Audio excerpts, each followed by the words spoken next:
Hi guys, welcome back to my channel. So in this video I'm going to be featuring the Nikon F5 camera that I've brought out with me this evening. It's about 7:30 in the evening and I've come over to one of the beaches near where I live. Very easy camera to use, an absolutely fantastic camera. So in this video I'll go over this camera, the Nikon F5 as well, talk a little bit about Canon's rivalry with Nikon and at the same time try and get my photographs in. At the moment the sun is over that way, so over towards that way is the sea and there's the clouds up there. Not that great, the clouds, to be honest with you. I was hoping for a little bit better clouds, but it ain't gonna happen. But let's load this film in. I'm using Dragon No1 Film, which is FEMA NK2SH film. And I really have been enjoying shooting this film. So the only thing is I've got a little bit of light piping going on. I should have loaded this back at home really, but it's not that bright here. Let's load this into the camera. Bosh, off we go. Set my ISO. I'm going to be shooting this at 100. And I am now ready to take my photographs. Last thing to do is just set my metering on this to matrix metering. This has got an absolutely fantastic metering system inside this F5. And I've only showed this a couple of times on the channel, so I thought it'd be nice to bring this one out tonight. And the thing is, like anything with these cameras, what's going to be taking these pictures is me, the lens, the film and the development. That's what's going to make these photographs. The camera is just going to pretty much me to the scene, and that's about it. Well, and it gives me 100% field of view, open and closes the shutter at the right time, stops light leaking into the film, automatically focuses the lens, automatically selects the shutter speed. I can do most of that with this. But it is a really good camera for certain types of photographer, especially back in the day. I should imagine those paparazzi and sport photographers. So Nikon were busy bees back in the 1980s working on their autofocus cameras such as the F501 back in 1986. And if you had one of these back in the day, you were probably a keen photography nerd. But it wasn't the sort of camera a professional would have gone for. But don't knock it, the F501 was the mould of the future. A couple of years later, in 1988, Nikon significantly advanced their autofocus system, launching the F801. And at the same time, Nikon also dropped the Nikon F4, a camera that had the professional photographers pondering if upgrading from their trusted F3 was truly worth it. And in 1994, after a good run with the Nikon F801, Nikon launched the F90X. And by this time, the professionals were probably shooting their F4s with their F3s as a backup. 2 years later, in 1996, Nikon released something every paparazzi, press photographer and sports photographer couldn't wait for, the Nikon F5. And this thing was on another level. It was like an F4 on steroids. But it wouldn't be for another 3 years before the enthusiastic photographer got an upgrade with Nikon's F100. And in that time, the pros were still probably trying to figure out all the F5 features on its computer. But what a camera this is. I can only imagine how exciting it was back in the day for a professional to have so much control and personalisation in a camera. And the F5 was the shape of things to come with digital. I don't know what this is. Oh, it is. It's bloody pants or something. Right, we'll put that over there. I'll put it back on the bench after. Someone's put cable ties on here for some reason. Ugh, can pull it off. Might cut my fingers. Bloody things we have to do. Ah, there you go. Lovely. 100th of a second, f5.6. Oh, I think my horizon was a little bit wonky. I can straighten it out. I must have that horizon on show. I can't have that hidden behind the bench. There you go. I can only imagine that back in the day, any professional photographer would have been feeling complete to have had one of these in their camera bag, with an array of lenses as well. With its super fast autofocus, a 3D matrix, which was absolutely phenomenal for exposures. The ruggedness of the camera, it's built like a tank. It just feels almost indestructible. And not forgetting its 100% viewfinder coverage as well.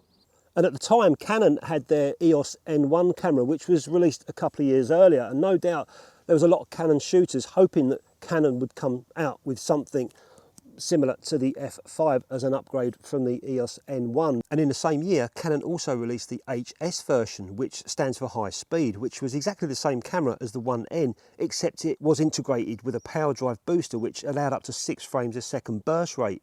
And then in 1995, Canon released yet another version of the 1N, the 1NRS, and they gave it a little shiny badge on the front of the camera. But this one boasted 10 frames per second and a fixed mirror, which meant when you took a burst of photographs, the mirror didn't flip up and down for an interrupted view. But it wasn't to everyone's satisfaction. So in that time, I wondered to myself back then if Canon shooters went over to Nikon because of the F5. But of course, you've got to think about the glass. Did Canon shooters invest already heavily in lenses? If that's the case, then it's quite hard to change over to another system, whereas the Nikon shooters had the best of it all because their F-fit lenses had been going since the 70s and would work fine on these cameras.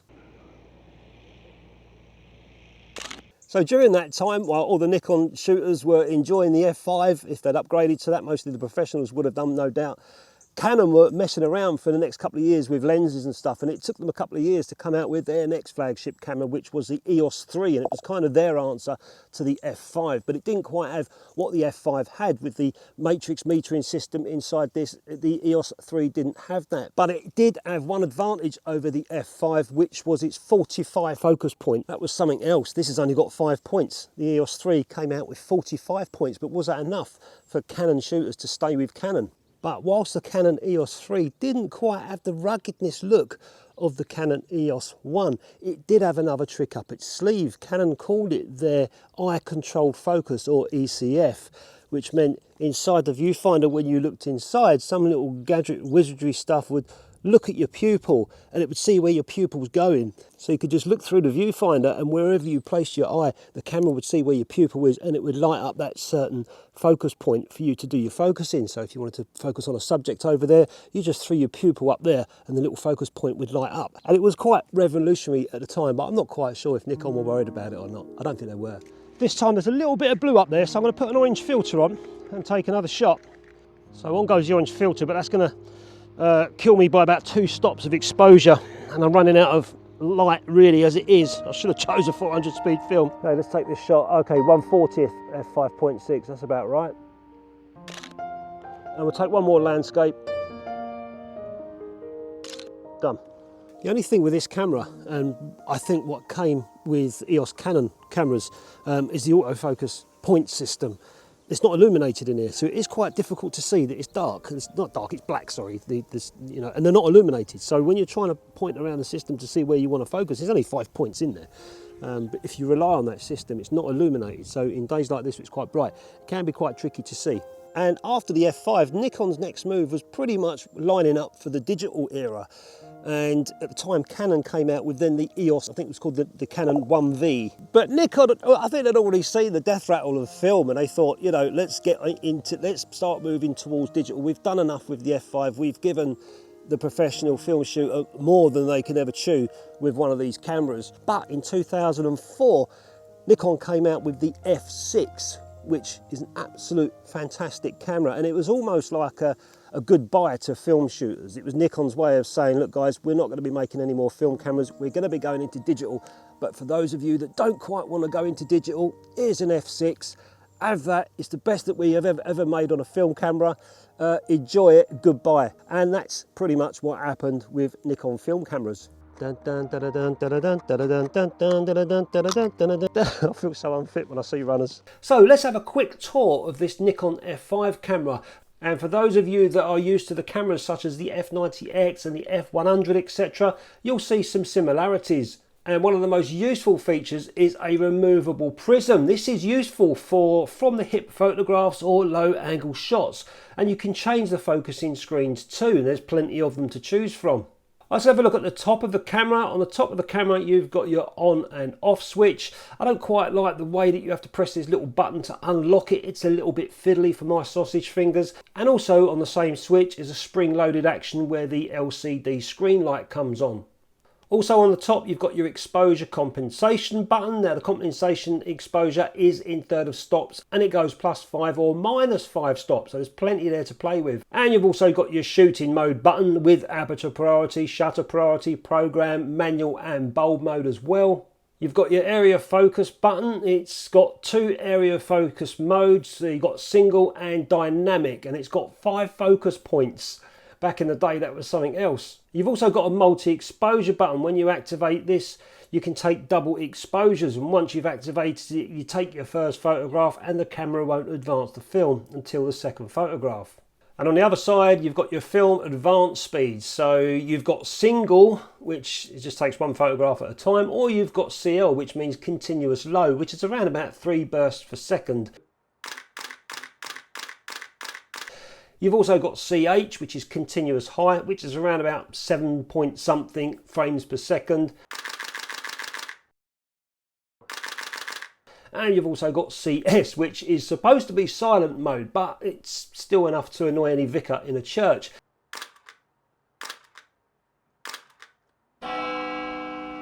And you've also got a self timer as well. On the side of the prism, you've got your metering mode. So this camera's got spot metering. It's also got 3D matrix metering and center weighted as well. And the matrix metering on the camera was quite revolutionary at the time. They called it their 3D color matrix metering, which took into account the color distribution of the scene for super accurate exposure. And it works really well. And also on the side, you've got your viewfinder diopter. If you're like me and you can't see any text on your phone without your glasses, this focuses your eye to the viewfinder. And you've also got your hot shoe and a viewfinder cover window as well. And on the front of the camera, just on your finger here, you've got your little jog wheel for changing the aperture. You've also got a depth of field preview button, and you've also below that got a little tiny mirror lockup button, which is really useful for doing long exposures. And on the other side, you've got your lens release button, and you've also got an autofocus selector where you can select manual focus, autofocus, and also continuous autofocus as well. You'll be used to that if you've got similar cameras such as the F90X. They all use the same focusing system on the front of their cameras. And there's also a sync port for flash and a little tiny LED for the self timer. Now on the back of the camera, you've got another jog wheel, which is for your selecting your shutter speeds as well as other functions. And the shutter speeds are from bulb mode, and then it goes from 30 seconds all the way to 1/8000th of a second. And you can also extend exposure times for longer exposures using the computer and selecting exposures from 40 seconds to 30 minutes. And we've also got your focus and exposure lock buttons, and also an autofocus back button as well if you don't like using the shutter button on the top of the camera. And there's your film rewind button protected behind a little tiny door, so you have to lift that door, press the little button, and then flip this one over here as well. So you've got to do two things simultaneously to rewind the film, and then your film will rewind all the way back into the cassette. And this is your focus area selector for 1 of 5 focus points, which is a little bit laggy when you're looking through the viewfinder, and it is quite hard to see. But don't forget, having 5 focal points back in the mid-90s was something of a marvel.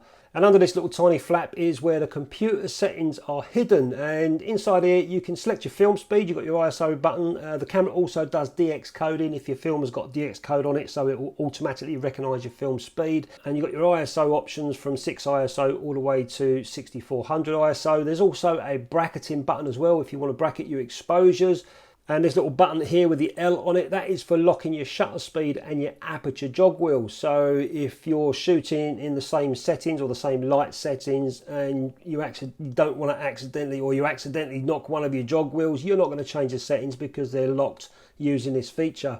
You've also got a little button there for all your flash settings, and there's another button for custom functions and personal settings as well. And this is where this camera is really sort of revolutionary for the time. You've got all these custom features built into the computer.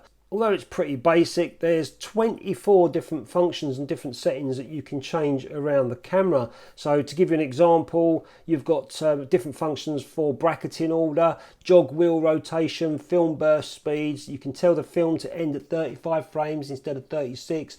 You can change your center weighted metering diameter. You can change your timer delay, and there's so much more as well. One setting that I've got changed is the ability to lock the exposure when I half press the exposure button. Because I shoot on aperture priority quite a bit, that's quite useful for me. And the camera takes 8 AA batteries, which are inside the battery grip. And the battery grip is actually built into the camera, you can't remove that. And on the side of the battery grip, you've also got another fire button as well in case you want to shoot portrait mode. This is really nice for the wrists as well, and it's quite comfortable to use. And also on the back, you've got this little input for an electronic cable release. So there's plenty of gadgets on this camera. And the best part, these cameras are less than £300 if you look online. And that is such a good price for such a good camera. The one thing is, you've got this little button down here for taking your portrait shots. You've got to make sure you turn that off, because sometimes you can accidentally hit an exposure with your hand when you're taking pictures in landscape. So I'm going to switch over to the 85mm lens and see what I can get with that. You can see there's a nice little boat out there, and that's one of the perils of videoing while you're taking photographs. The sunlight's on it perfectly, but I'm trying to show you guys what I can see. Come on, kiddo, get out of the way. You don't want to get out of the way. I'll have to change my angle. I couldn't take that shot with them people there, especially the children.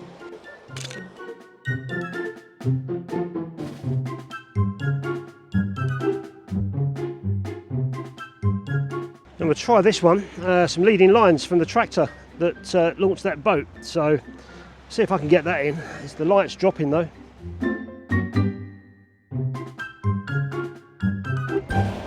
This might be worth a shot. Just coming back. I was actually just about to leave the beach, but this might be worth a photograph. What do you reckon, guys? 2.8 is giving me 1/25 of a second, so that might be better. See if I can get a little bit closer. Nice tractor, classic. Done it. I've got 18 photographs that I took, and I've been down there for about, I suppose, about an hour. So I've enjoyed myself walking around and shooting that camera as well. But it's just a shame that there's a bit of cloud over there that's kind of killed the light. I was hoping that the cloud wouldn't be as dense as it is up there. Otherwise I would have got some nice low light around the beach. But you know, you take your chances and see what you get. So I'm going to have to cut the film out of the camera and use the rest on another day. So I mentioned about cutting the film out of the camera. I've got the exposures that I needed down the beach. I come back and I took the camera into the dark room. This has to be done in complete darkness. Do not do this in daylight, you'll ruin your film. And simply just open the back of the camera, and obviously you know your last exposure's around here somewhere. So I cut about here. So just pull the film out. This is only a test roll of film. And then I'll cut there. I'm not going to cut it because I use this for other things, but I cut there and then simply in the dark pull the film carefully out of the camera and develop. Put this into the developing tank and develop my exposed film, and obviously this part I keep for another day. So you can see that light piping. This is from bulk rolls that I'm doing.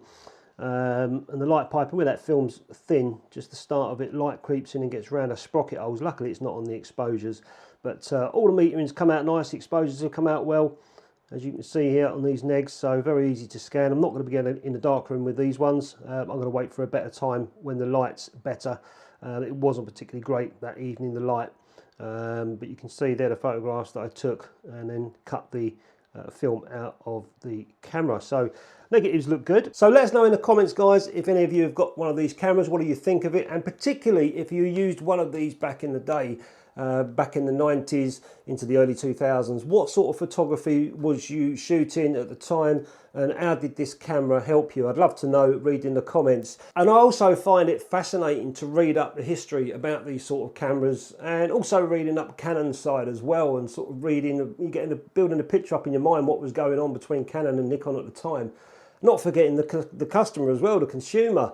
You know, was any of you guys shooting Canon back in the day and then they came out with the F5? Would you think, oh, I really need to get over to Nikon because that camera's brilliant, but I've already invested lenses in Canon, I don't know what to do. It's a little bit like today when, you know, people want to change over to the Sony system, but they've invested so much in Nikon or Canon, it's going to cost them a fortune to get all the lenses again, you know, unless you sell it all on the used market. But even then, you're going to lose money on it. But the customer always seems to have the raw end of the deal when companies bring out new cameras, such as when the F5 came out. But I can imagine at the time, people were so excited, especially Nikon users, about the F5. And it is a fantastic camera. Let me know in the comments. I hope you enjoyed the video, and I'll catch you next time.